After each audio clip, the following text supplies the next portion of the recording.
কালামে হাকিম থেকে যে আয়াতে কারিমা তেলাওয়াত করেছি এটা কোরআনের সূরাতু আল ইমরানের 31 নম্বর আয়াত কারিমা। এই আয়াত দিয়ে আল্লাহ সুবহানাহু ওয়া তাআলা তার হাবিবের উপর মহব্বত ওয়াজিব করে দিয়েছেন। এই আয়াতে কারিমা দিয়ে সৈয়দুল আম্বিয়া ওয়াল মুরসালিন রাহমাতুল লিল আলামিন সাল্লাল্লাহু আলাইহি ওয়া আলা আলিহি আল্লাহর হাবিবের উপর মহব্বতকে ওয়াজিব মানে ফরজ করে দিয়েছেন। কেন? রাসূল করিম সাল্লাল্লাহু আলাইহি ওয়াসাল্লামের প্রতি যদি মহব্বত না থাকে তাহলে দ্বীন ইসলাম বলতে কিচ্ছু থাকে না, দ্বীনে মুহাম্মদী বলতে কিচ্ছুই থাকে না। এজন্য আল্লাহ তাআলা তার হাবিবের উপর মুহাব্বতকে প্রথম ফরজ করেছেন, তারপরে আল্লাহ তাআলা আমাদের উপর সমস্ত বন্দেগীর যত আহকাম আরকান আছে বাই সিরিয়াল ধাপে ধাপে এগুলো আসতে থাকবে। কিন্তু প্রথম লাগবে কি লাগবে? প্রথম রসুলের মুহাব্বা, রসুলের ভালোবাসা। রসুলের ভালোবাসাকে ঈমান বলা হয়েছে। এখন রাসূলুল্লাহ সাল্লাল্লাহু আলাইহি ওয়াসাল্লামের প্রশংসা করতে গেলে অনেকে মনে করে যে উনি আর কোনো ওয়াজ পারে না, শুধু এগুলি বলে। হয়তোবা অনেকের একটা ইলমের গণ্ডি থাকতে পারে, কিন্তু এটা বুঝতে হবে যে রাসূলুল্লাহ সাল্লাল্লাহু আলাইহি ওয়াসাল্লামের উপর মহব্বত যদি না থাকে তাহলে বুঝতে হবে যে তার ঈমানই নাই। তার কি নাই? আপনি ফরজ আমল করবেন, এই ফরজ কার উপর নাজিল হয়েছে? আল্লাহর উপরে, রাসূলুল্লাহর উপরে।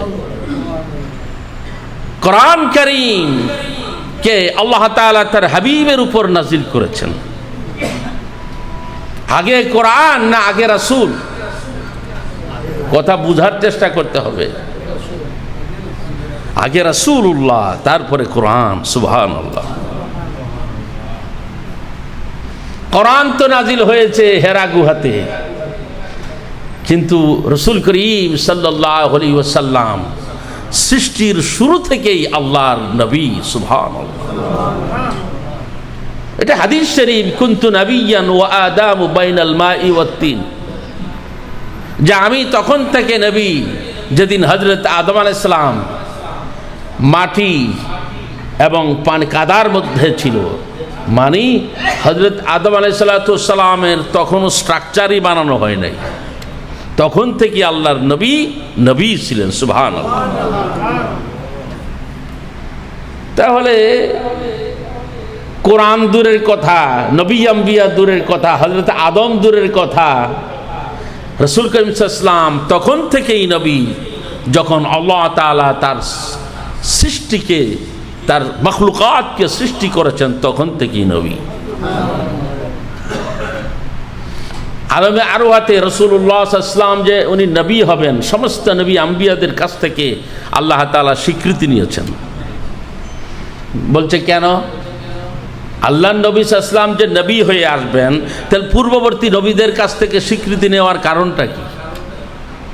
কারণ উনি হবেন খাতামুল আম্বিয়া ওয়াল মুরসালিন। ওনার নবুয়তকে যদি প্রতিষ্ঠিত না করা যায়, পূর্বেকার সমস্ত নবী আম্বিয়া এবং রাসূলদের নবুয়তগুলোকেও প্রতিষ্ঠিত করা যাবে না। শেষ ভালো যার, সব ভালো তার। রাসূল করিম সাল্লাল্লাহু আলাইহি ওয়াসাল্লামের ঈমানের স্বীকৃতি, নবুয়ত এবং রিসালাতের স্বীকৃতি মানে হলো পূর্বেকার সমস্ত নবী আম্বিয়াদের ঈমান, নবুয়ত এবং রিসালাতের স্বীকৃতি। সুবহানাল্লাহ। রাসূল করিম সাল্লাল্লাহু আলাইহি ওয়াসাল্লাম সংক্ষেপে আমাদেরকে কিছু মেসেজ দিয়ে দেন এইভাবে। عن أنس بن مالك رضي الله عنه قال رسول الله صلى الله عليه وسلم لا يؤمن أحدكم حتى হাত্তা আকুনা আহাব্বা ইলাইহি মিন ওয়ালাদিহি ওয়া ওয়ালিদিহি ওয়ান নাসি আজমাইন। সাইয়্যিদুনা হযরত আনাস বিন মালিক রাদিয়াল্লাহু আনহু থেকে হাদিস বর্ণিত, আল্লাহর নবীর জলিলুল কদর সাহাবী 10 বছরের সঙ্গী হযরতে আনাস বিন মালিক হাদিস বর্ণনা করেন। উনি বলেন, রাসূল করিম সাল্লাল্লাহু আলাইহি ওয়াসাল্লাম ইরশাদ করেন, লা ইউমিনু আহাদুকুম, তোমাদের মধ্যে কেউই ঈমানদার হবে না, কোনোদিনই হবে না, কিয়ামত পর্যন্ত হবে না। লা ইউমিনু এটা প্রেজেন্ট অ্যান্ড ফিউচারের সিগা শব্দ। আল্লাহ তাআলা এটাও একটা ওহী যে আল্লাহর নবী বলেন প্রেজেন্ট এবং বর্তমানে কোনোদিন তোমাদের মধ্যে কেউ ঈমানদার হবে না। আল্লাহু আকবার। হাত্তা আকুনা আহাব্বা ইলাইহি, যতক্ষণ না আমি তার কাছে অধিক প্রিয় হয়ে যাই। আহাব শব্দের অর্থ হলো অধিক প্রিয়। মিন ওয়ালাদিহি, তার সন্তান থেকে, ওয়া ওয়ালিদিহি এবং তার পিতা থেকে, পিতা মাতা থেকে, ওয়ান নাসি আজমাইন এবং আল্লাহর জমিনে যত মানুষ আছে, যত ভাই বন্ধু জ্ঞাতা স্ত্রী পুত্র পরিজন বন্ধু বান্ধবী উস্তাদ আসাতিজা, তারপরে আপনার কিং বলেন, মিনিস্টার বলেন, যত কিছুই থাকুক, বস থাকুক, অথরাইজড পারসনস থাকুক, যত মানুষ আছে দুনিয়ার মধ্যে, সমস্ত মানুষ থেকে যদি আমি মুহাম্মদ সাল্লাল্লাহু আলাইহি ওয়াসাল্লাম সবার কাছ থেকে যদি বেশি প্রিয় না হই, বর্তমান এবং ভবিষ্যৎ কিয়ামত পর্যন্ত সীমানা, ততদিন পর্যন্ত কেউ কোনো দিন ঈমানদার হবে না। কত বড় কথা! কথাটা শর্ট, কিন্তু এটার দৌড় কতটুকুন চলে গেছে।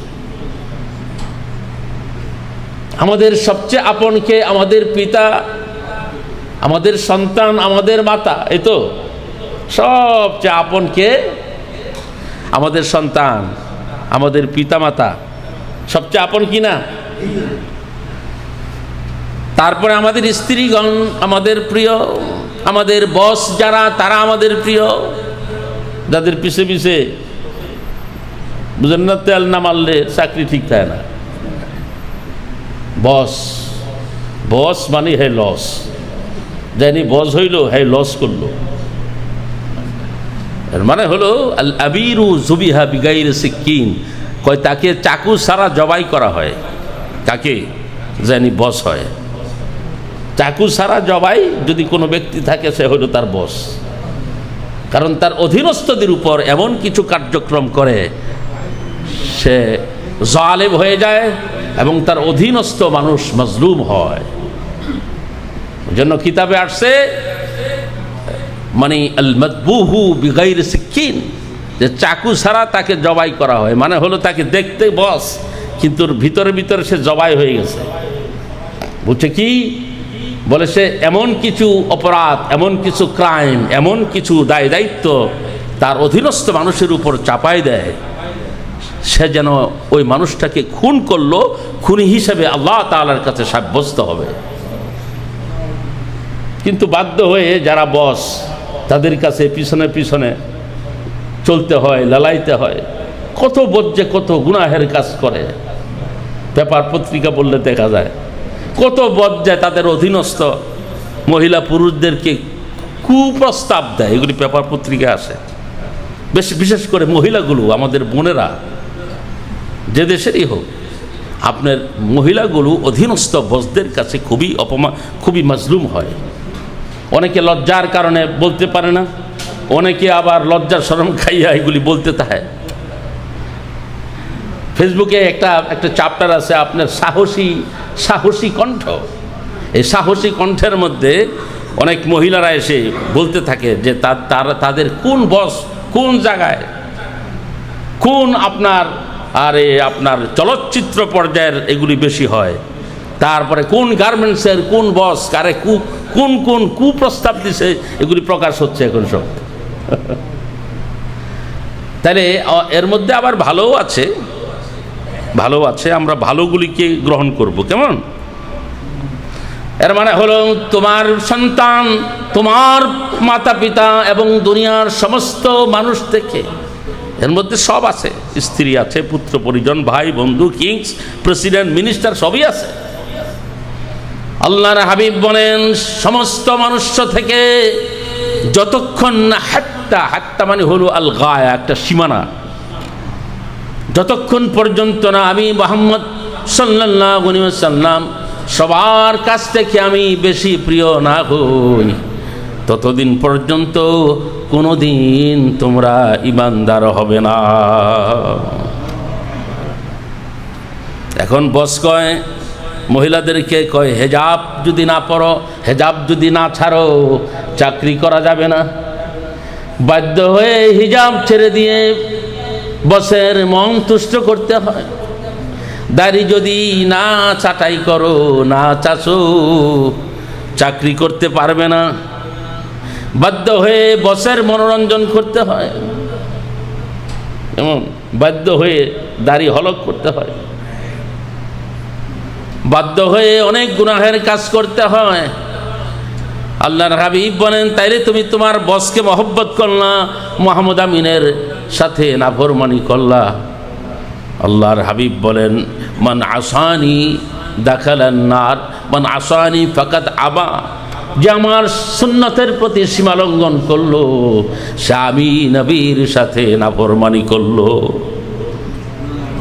আমার সুন্নাহর সাথে নাফরমানি করলো মানে হলো আমাকে সে ডিক্লাইন করলো, সে আমাকে মহব্বত করলো না, সে তার বসকে মনোরঞ্জন করলো, হিজাব ছেড়ে দিল, হালাল কাজ ছেড়ে দিল। আল্লাহর হাবিব ডেকে মনে যতক্ষণ পর্যন্ত না আমার আনিত বিধানের উপর তুমি সারেন্ডার না করো ততক্ষণ পর্যন্ত তুমি ঈমানদার হবে না। আল্লাহর হাবিব বলেন কিয়ামতের কঠিন ময়দান যেদিন হয়ে যাবে, আল্লাহ তাআলা আমার ঝান্ডার নিচে উম্মতে মুহাম্মদিয়ার স্থান পাবে।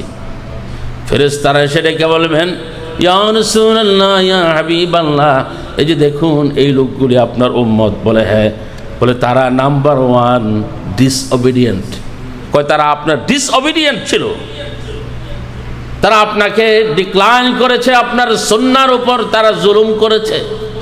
হাশরের ময়দানে আল্লাহ তাআলা রাসূলের ঝান্ডার নিচে উম্মতে মুহাম্মদীরা শামিল হবে। শামিল হওয়ার পরে আল্লাহর নবী খুব খুশি হবেন, এটা হাদিস। ফেরেশতারা ডেকে বলবেন ইয়া রাসূলুল্লাহ, ইয়া হাবিবাল্লাহ, এই যে দেখুন তারা আপনার উম্মত। বলে হ্যাঁ। কয় তারা 1 নাম্বার নাফরমান, 1 নাম্বার নাফরমান, নাম্বার 1 হুমুল উসা। হাদিসের ইবারত হুমুল উসা মানে 1 নাম্বার নাফরমান তারা। বলছে কি? কয় তারা আপনার সুন্নাহর উপর জুলুম করেছে। সুন্নাহ মানে আপনার যে কাস্টম, আপনি যে আল্লাহ তাআলার পক্ষ থেকে যে আহকাম হুকুম নিয়ে আসছেন তারা এগুলির উপর জুলুম করেছে।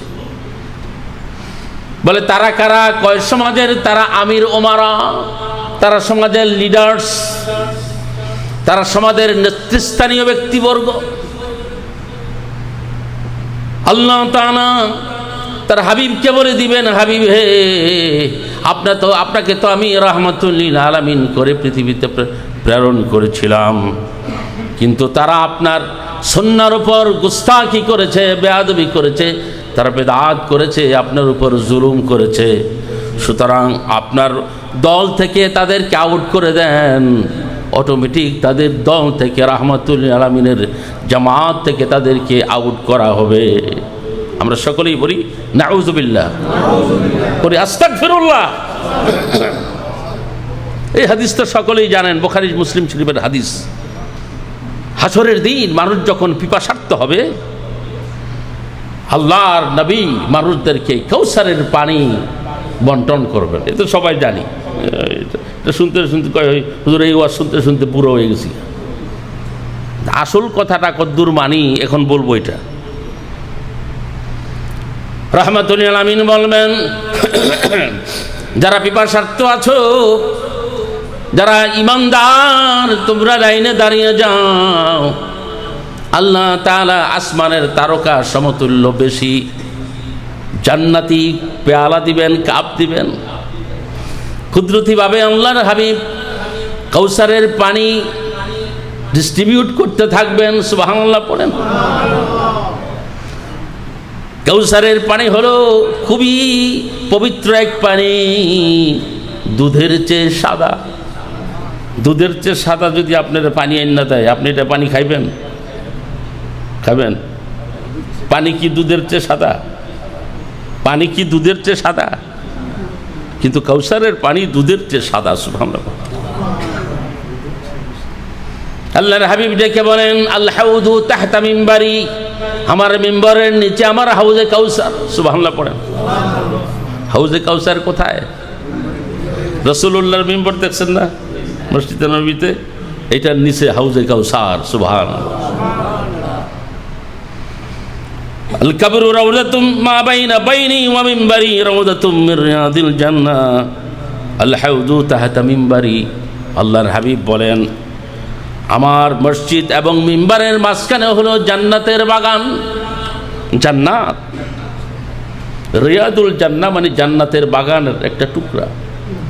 আমার মসজিদ মানে মসজিদ নববী এবং আমার যে মিম্বার, আগের যে মিম্বার দেখবেন, এটা এই দুইয়ের মাঝখানে যে জায়গাটা, এটা হলো জান্নাতের টুকরা।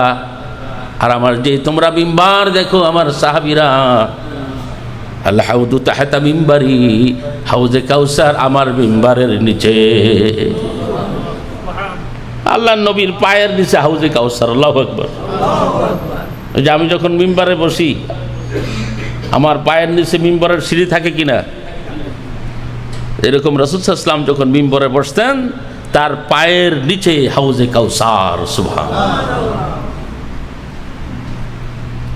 আল্লাহ নবী হাউজে কাউসার পিলাইতে থাকবেন।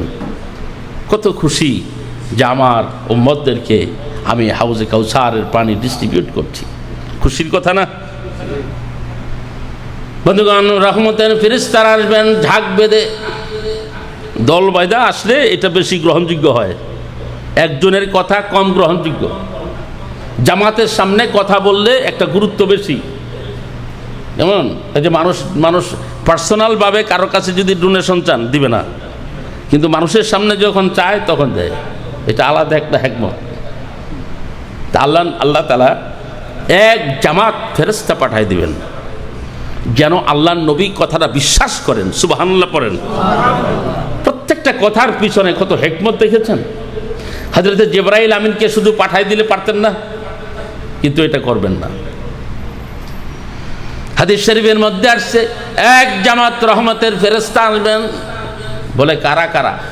সমস্ত মুকাররাবিন যত ফেরেশতা আছে সকলেই আল্লাহর নবীর কাছে আসবেন। দেখে বলবেন, ইয়া রাসূলুল্লাহ, মেহেরবানি করে কাউসারের পানি ডিস্ট্রিবিউট বন্ধ করেন। বলে কেন? যাদেরকে আপনি কাউসারের পানি দিবেন, আপনার সিরিয়ালে অনেক গুস্তাখ আছে, অনেক জালেম আছে, যারা আপনার সুন্নতের উপর জুলুম করেছেন। আপনার সুন্নতকে তারা মানে নাই, তারা মানুষের উপর জুলুম করেছেন। আপনি হলেন সারা দুনিয়ার মানুষের মধ্যে সবচেয়ে ইনসাফ পরায়ণ মানুষ। আল্লাহর হাবিব সবচেয়ে ইনসাফ পরায়ণ মানুষ ছিলেন। সুবহানাল্লাহ। হাদিস শরীফের মধ্যে আসছে, আল্লাহ রাসূল সাল্লাল্লাহু আলাইহি ওয়াসাল্লাম বলেন যে আমার চেয়ে বড় ন্যায়পরায়ণ মানুষ আর পৃথিবীতে হয় নাই। আল্লাহু আকবার। ফেরেশতা সমূহ ডেকে বলবেন, ইয়া রাসূলুল্লাহ, এই যে দেখুন, তারা আপনার সুন্নাহর সাথে জুলুম করেছেন, তাদেরকে কাউসার ডিস্ট্রিবিউট থেকে বন্ধ করুন। আল্লাহর হাবিব ফেরেশতাদের কথা মানবেন আর বলবেন, ঠিক আছে, তাদেরকে আলাদা করে নাও। যারা রাসূল সাল্লাল্লাহু আলাইহি ওয়াসাল্লামের সুন্নতের বিরোধিতা করেছেন, তাদেরকে আলাদা করা হবে। আল্লাহু আকবার বলেন। এটা বুখারী শরীফের হাদিস। কেমন? রাসূল করিম সাল্লাল্লাহু আলাইহি ওয়াসাল্লাম কে ডেকে বললেন, ইয়া রাসূলুল্লাহ, মাতা সাআ, যে কিয়ামত কবে হবে? বুখারী শরীফের হাদিস।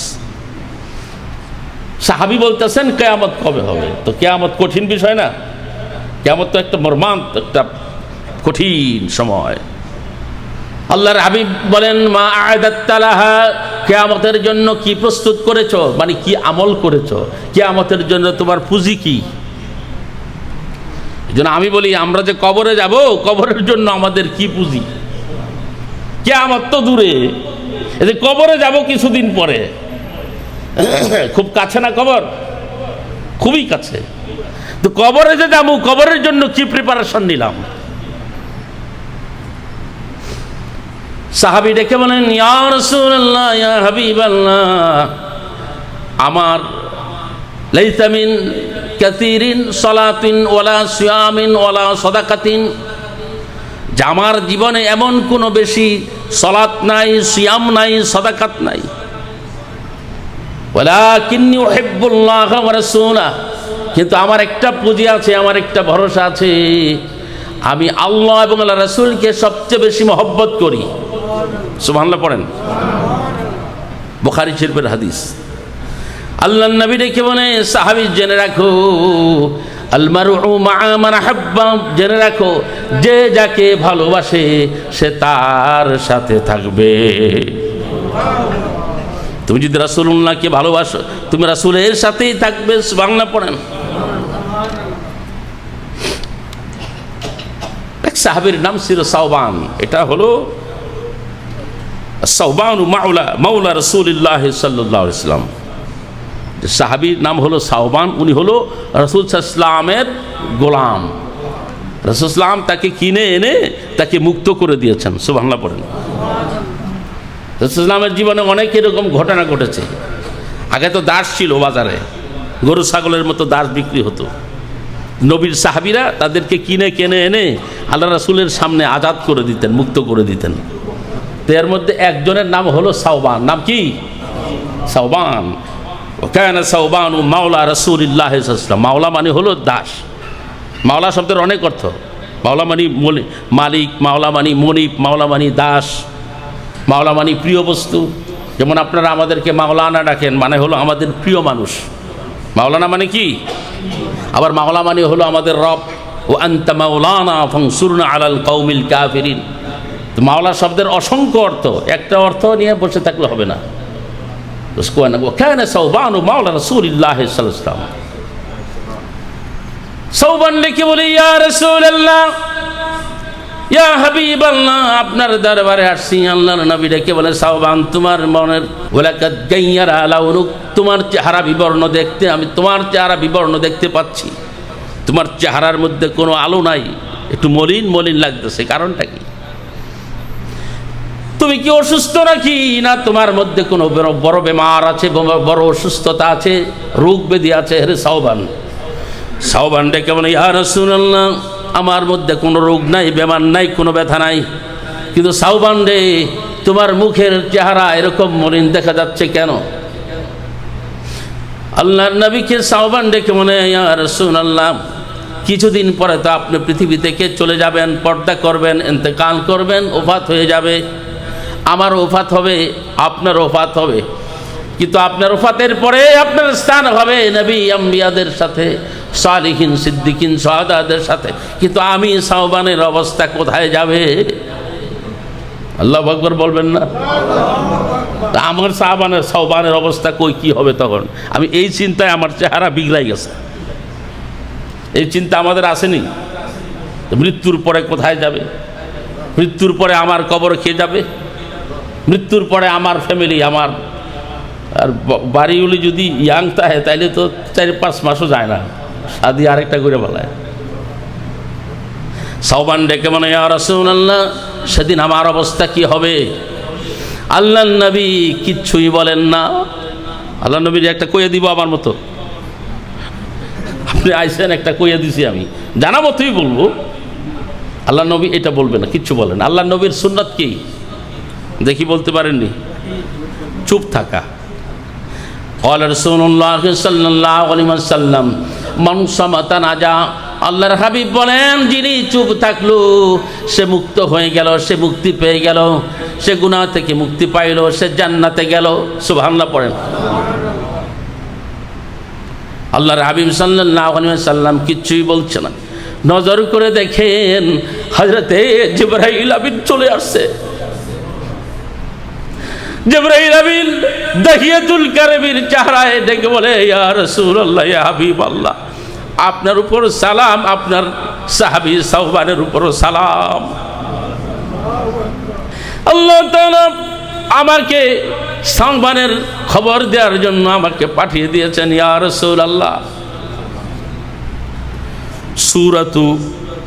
সূরাতুন নিসার 69 নম্বর আয়া, 69 নম্বর আয়া কারিমা আল্লাহ তাআলা জিবরাইল আমিন ডেকে বলে, ইয়া রাসূলুল্লাহ, সাওবানের প্রশ্নের জবাব আল্লাহ তাআলা এখানে পাঠিয়ে দিয়েছেন। ওয়া মান ইউতিইল্লাহ ওয়ার রাসূল ফাউলাইকা মা'আল্লাযীনা আন'আমা আল্লাহু আলাইহিম মিনান নাবিয়্যিন ওয়াস-সিদ্দীকিন ওয়াশ-শুহাদা'i ওয়াস-সালিহিন ওয়া হাসুনা উলাইকা রাফীকা। আল্লাহু আকবার বলেন। জিবরাইল আমিন আয়াতে কারিমা তেলাওয়াত করে শোনায় দিলেন। এর মানে হলো যার আল্লাহ এবং রাসূলকে যার আনুগত্য করবেন, মহব্বত করার পরে আনুগত্য, মহব্বত না থাকলে আপনি আনুগত্য করতে পারবেন না। এই জন্য রাসূল সাল্লাল্লাহু আলাইহি ওয়াসাল্লামের মহব্বত হলো ফরজ, ওয়াজিব। সাওবানের মহব্বতটা দেখলেন তো। আল্লাহ তাআলা ডেকে বলেন, হাবিবে, যারা আল্লাহ এবং রাসূলের যারা ইতাআত করবেন, মানে আল্লাহ এবং রাসূল যা বলেছেন, যে ইনস্ট্রাকশন দিয়েছেন তা যারা মানবেন, ফাউলাইকা মা'আল্লাযীনা, তারা থাকবেন তাদের সাথে, আল্লাযীনা আন'আমা আলাইহিম, যাদের উপর আল্লাহ তাআলা তার বিশেষ স্পেশাল অনুকম্পা, বিশেষ রহমত, বিশেষ অনুদান, বিশেষ অ্যাডভান্টেজ, বিশেষ স্পেশাল ফেভার যারা পেয়েছেন তাদের সাথে। সুবহানাল্লাহ। কিয়ামত পর্যন্ত আল্লাহ এবং রাসূলের যারা ইনস্ট্রাকশনকে যারা মানবেন তাদের স্থান হবে কাদের সাথে? যারা স্পেশাল রহমত, বরকত, অ্যাডভান্টেজ আল্লাহ তাআলার কাছ থেকে পেয়েছেন। তারা কারা? তারা হলেন আন-নাবিয়্যিন, নবীরা। নবীদের উপর সবসময় আল্লাহ স্পেশাল রহমত করেন। ওয়াস-সিদ্দীকিন, যারা সত্যবাদী মানুষ তারা। সুবহানাল্লাহ পড়েন। যারা সত্যবাদী তারা আল্লাহ এবং রাসূলের সাথে থাকবেন। ওয়াস-সালিহিন ওয়াশ-শুহাদা, যারা ইসলামকে, ইকামতকে প্রতিষ্ঠা করার জন্য, দ্বীনকে প্রতিষ্ঠা করার জন্য নিজের জীবন দান করেছেন। সুবহানাল্লাহ পড়েন। নিজের জীবনকে যারা কুরবানি দিয়েছেন তারা হলেন শুহাদায়ে কেরাম। তারা ওয়াস-সালিহিন, যারা ওলি আবদাল, আরিফিন, সালিকিন, মুকাররাবিন, এই চার প্রকার মানুষের সাথে কিয়ামতের দিন এবং যারা যেদিন তাদের দাফন করা হবে তাদের সাথে দেখা হবে। দাফনের পরেই মুনকার নাকিরের প্রশ্নের জবাবের পরে, অ্যাফার্মেটিভ পজিটিভ আনসারের পরে তারা দেখা করবেন। সুবহানাল্লাহ পড়েন। হযরত সাওবান বড় খুশি হয়ে গেলেন। আল্লাহ তাআলা দেখে বলেন, হাবিবে হে, আপনি যথার্থই বলেছেন, আল মারউ মা'a মান আহাব্বা, যে যাকে ভালোবাসে সে তার সাথে থাকবেন। আল্লাহর নবী কি বলছে যে আমার সাথে তুমি থাকবা? ন, এই কথা বলেন নাই। আল মারউ মা'a মান আহাব্বা, সাওবান তুমি যাকে ভালোবাসো তুমি তার সাথে থাকবে। তা আল্লাহ তাআলার আর ধৈর্য হলো না। আল্লাহ তাআলা বলে দিলেন, হাবিব হে, আপনি সাওবানকে এই কথা বলে দেন যে সাওবান আপনার সাথেই থাকবে। সুবহানাল্লাহ। তো নবীর সাথে যদি কেউ থাকে তাহলে তার আর চিন্তা কি? এই জন্যে আল্লাহ তাআলা দুনিয়াবাসীদেরকে খবর দিয়ে দিলেন, কুল ইন কুনতুম তুহিব্বুনাল্লাহ ফাত্তাবিউনি ইউহিব্বুকুমুল্লাহ ওয়া ইয়াগফির লাকুম যুনুবাকুম ওয়াল্লাহু গফুরুর রহিম। হাবিব হে, আপনি বলে দেন, তোমরা যারা আল্লাহকে ভালোবাসার দাবি করো, আল্লাহকে ভালোবাসে কারা? বলতে পারবেন না? আল্লাহ তাআলাকে ভালোবাসে দুনিয়ার সবাই, কাফেরিন, মুশরিকিন, মাজুসি, ইহুদি, খ্রিস্টান, মুশরিকিন সবাই আল্লাহরে মহব্বত করে, সবাই আল্লাহরে মানে, কিন্তু রাসূলকে মানে না। রাসূলকে মানে যে কালাম হাকিমের মধ্যে আসছে, হাবিবে আপনি যদি মুশরিকদেরকে প্রশ্ন করেন আকাশ কে বানিয়েছেন, মান খালাকাস সামাওয়াতি ওয়াল আরদ লা ইয়াকুলুন্না আল্লাহ, অবশ্যই তারা বলবে আল্লাহ বানাইছেন, তাহলে আল্লাহরে মানে, কিন্তু রাসূলকে মানে না। রাসূলকে মানে আল্লাহ তাআলা বলে দিলেন, হাবিব হে, যারা আল্লাহ তাআলার ভালোবাসা দাবি করে, ফাত্তাবিউনি, আপনি তাদেরকে বলে দেন তোমরা অবশ্যই তোমরা আমাকে ইত্তেবা করবে, আমাকে তোমরা কি করবা, ফলো করবা। ইউহিব্বুকুমুল্লাহ, তাহলে আল্লাহই তোমাদেরকে ভালোবাসবেন। শুধু তাই নয়, ওয়াগফির লাকুম যুনুবাকুম, আল্লাহ তাআলা তোমাদের সমস্ত গুনাহসমূহ মাফ করে দিবেন।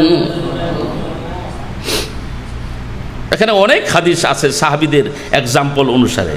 এক সাহাবীর নাম ছিল আব্দুল্লাহ ইবনে রাওয়াহা। আব্দুল্লাহ ইবনে রাওয়াহার নাম শুনছি। মুতার যুদ্ধে রাসূল সাল্লাল্লাহু আলাইহি ওয়াসাল্লামের পূর্ব ঘোষণা অনুযায়ী আল্লাহর পথে যিনি শহীদ হয়েছেন, এর মধ্যে একজন নাম হলো আব্দুল্লাহ ইবনে রাওয়াহা।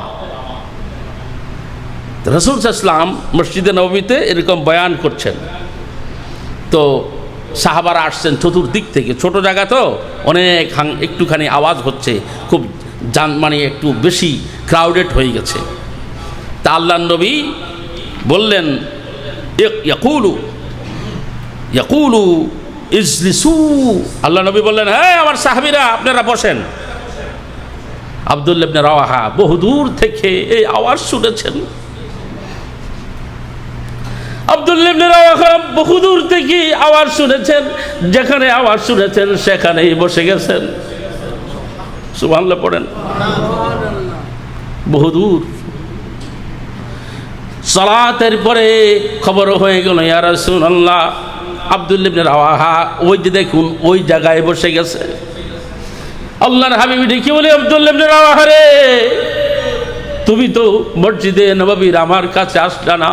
আব্দুল্লাহ ইবনে রাওয়াহা ডেকে বলে, ইয়া রাসূলুল্লাহ, আমি আমার এই হীন কানে শুনেছি আপনি বলেছেন বসার জন্য, আমি যেখানে শুনেছি সেখানে আমি বসে গেছি। এরকম অসংখ্য মহব্বতের নিশানা সাহাবীদের কাছ থেকে পাওয়া যায়। সুবহানাল্লাহ পড়েন।